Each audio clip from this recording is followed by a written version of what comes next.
ಅಂತಂದ್ರೆ ಎಲ್ಲೋ ಒಂದ್ ಕಡೆ ನಾನು ಕಳೆದ 12 ವರ್ಷದಿಂದ ಶಿಕ್ಷಣ ಕ್ಷೇತ್ರದಲ್ಲಿ ಕೆಲಸ ಮಾಡ್ತೀನಿ. ಸ್ಕೂಲ್ಸ್ ಜೊತೆ ಕೆಲಸ ಮಾಡ್ತೀನಿ, ರೈಟ್? ಮಕ್ಳ ಜೊತೆ ಕೆಲಸ ಮಾಡ್ತೀನಿ, ಪೇರೆಂಟ್ಸ್ ಜೊತೆ ಕೆಲಸ ಮಾಡ್ತೀನಿ.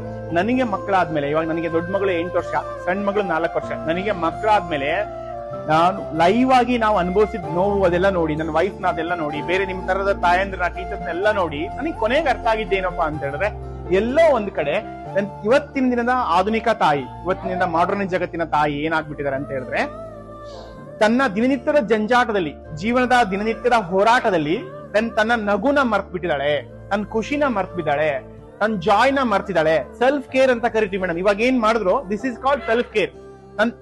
ನನಗೋಸ್ಕರ ನಾನು ಖುಷಿಯಾಗಿರೋಕೆ ಏನಾರ ಮಾಡ್ಕೋಬೇಕಲ್ಲ, ಅದನ್ನು ಕೂಡ ಮರ್ತ್ ಬಿಟ್ಟಿದೆ. ಸೊ ಸರಿ ಹೋಗ್ತಾಳೆ. ಅದನ್ನ ಯಾವಾಗ ತಾಯಿ ಖುಷಿಯಾಗಿರ್ತಾಳೋ, ಯಾವಾಗ ತಾಯಿ ಸ್ಮೈಲ್ ಅಲ್ಲಿ ಇರ್ತಾಳೋ, ಜಾಯ್ ಅಲ್ಲಿ ಇರ್ತಾಳೋ, ಅವಾಗ ಮನೆ ಪೂರ್ತಿ ಜಾಯ್ ಇರುತ್ತೆ, ಮಕ್ಕಳಿಗೆ ಅದೇ ಪರಿಣಾಮ ಬೀರುತ್ತೆ. ಆ ಇಂಟೆನ್ಷನ್ ಅಲ್ಲಿ ಸ್ಮೈಲ್ ಮದರ್ಸ್ ಮೀಟ್ ಅಂತ ಹೆಸರಿಟ್ಟಿದ್ದೀವಿ.